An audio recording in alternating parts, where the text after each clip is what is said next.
PT Pos Indonesia memastikan penyaluran bantuan program sembako BPNT dari pemerintah sudah mencapai 97%.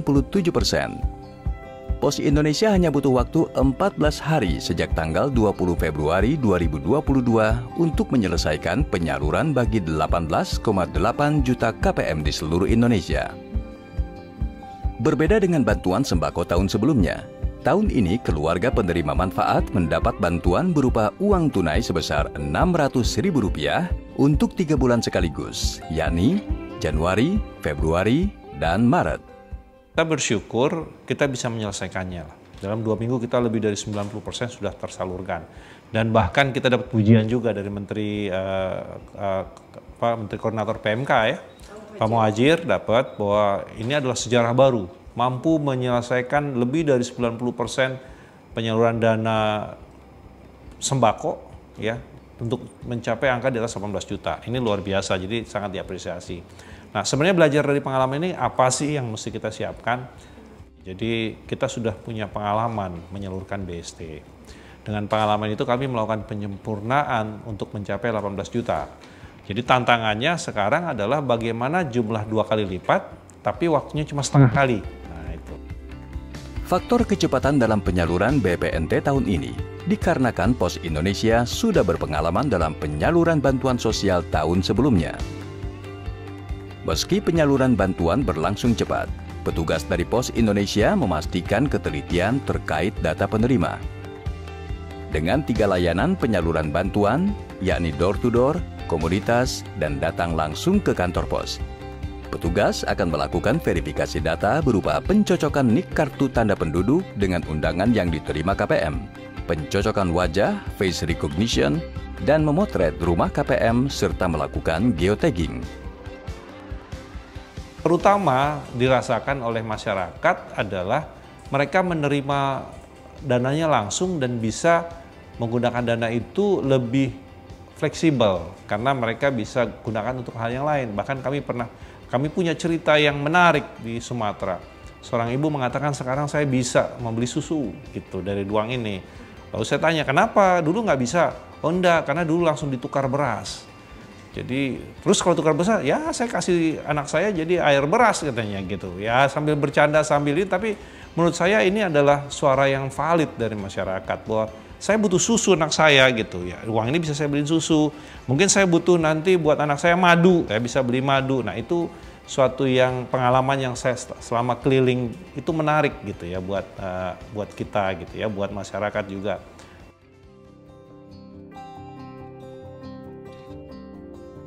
Dalam proses penyaluran bantuan, sejumlah kendala ditemui oleh petugas di lapangan.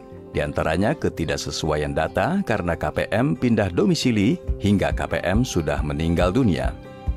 Dengan temuan tersebut, petugas wajib melapor ke Kementerian Sosial untuk pembaruan data KPM agar bantuan di tahun selanjutnya lebih akurat. Sementara kendala lain yakni kondisi geografis, wilayah Ambon dan Papua khususnya dengan jumlah KPM yang sedikit dan letak di pedalaman, membuat penyaluran bantuan lebih memiliki tantangan besar. Sisi positifnya, bantuan sosial tahun ini yang berbentuk uang tunai dinilai lebih tepat. Dengan uang tunai, KPM bisa mengatur bantuan untuk kebutuhan yang diperlukan. Dengan uang yang langsung diterima oleh masyarakat dan bisa dibelanjakan, kan secara ekonomi kan itu bergerak ya. Jadi ada perputaran, ada kegiatan usaha yang berjalan. Nah, mungkin ini yang diharapkan pemerintah lebih cepat. Satu, kedua, dengan dana yang segera diterima, maka kesejahteraan ataupun manfaat yang dirasakan masyarakat bisa langsung. Bantuan sekarang ada pekerjaan tambahan sebenarnya yang diminta dilakukan oleh kita, yaitu geotagging yang berupa foto dari penerima dan rumahnya beserta geotagging. Ini tambahan pekerjaan memang. Jadi memang benar-benar buat kita ini suatu tantangan yang menarik ya. Nah, dengan 3 metode yang bisa melakukan foto langsung adalah yang diantar langsung. Itu pasti bisa karena langsung dilakukan. Jadi sekarang kami masih terus melakukan foto rumah dan geotagging. Dalam penyaluran bantuan di wilayah kompleks dan daerah pedesaan, Pos Indonesia juga bekerja sama dengan berbagai pihak seperti Karang Taruna, mahasiswa, pemerintah daerah, hingga tokoh agama.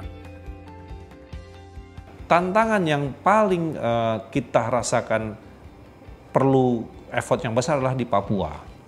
Karena di Papua kan biasanya penyaluran dilakukan dengan cara komunitas, perorangan, artinya kolektif. Nah sekarang kita lakukan dengan cara langsung. Nah ini tantangannya cukup menantang lah ya, sangat menantang. Lalu kita koordinasi dengan semua pihak, termasuk dengan pihak gereja, untuk melakukan pendekatan, dan kita bersyukur akhirnya ini bisa berjalan. Walaupun agak tersendat, tetapi ini bisa berjalan akhirnya. Jadi ini pengalaman kita selama 2 minggu, dan ini membuktikan bahwa PT Pos memiliki kemampuan itu gitu. Jadi kita juga tidak hanya katakanlah memberikan suatu janji yang tidak bisa kita penuhi, bahkan ini jauh lebih baik dibanding BST yang kita pernah salurkan, jauh lebih banyak, dan waktu yang cuman pendek gitu ya. Itu yang kita rasakan ya. Tapi kita berterima kasih pada semua pihak. Jadi pihak keamanan di setiap daerah, pihak Pemda daerah, dan teman-teman juga yang membantu di setiap daerah, sehingga ini bisa berjalan dengan baik, dan dengan kekompakan dan koordinasi kita bersyukur bisa menyelesaikan tugas ini dengan baik. Kerjasama tersebut dilakukan agar pembagian bantuan berlangsung lebih kondusif dan sesuai dengan protokol kesehatan.